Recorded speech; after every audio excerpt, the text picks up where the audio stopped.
Hello, my name is Joanny. I am going to talk about Jimenoa Waterfall.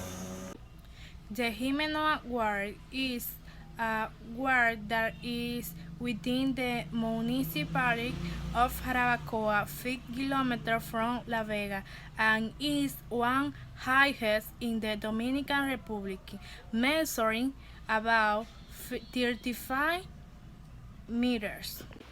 It's located in Jarabacoa. Hundreds of people travel there to enjoy the beautiful waterfall of crystal clean and very cool water, either to bathing or for taking pictures. I like to go there to enjoy cool water. I love nature. I invite you to visit the beautiful place.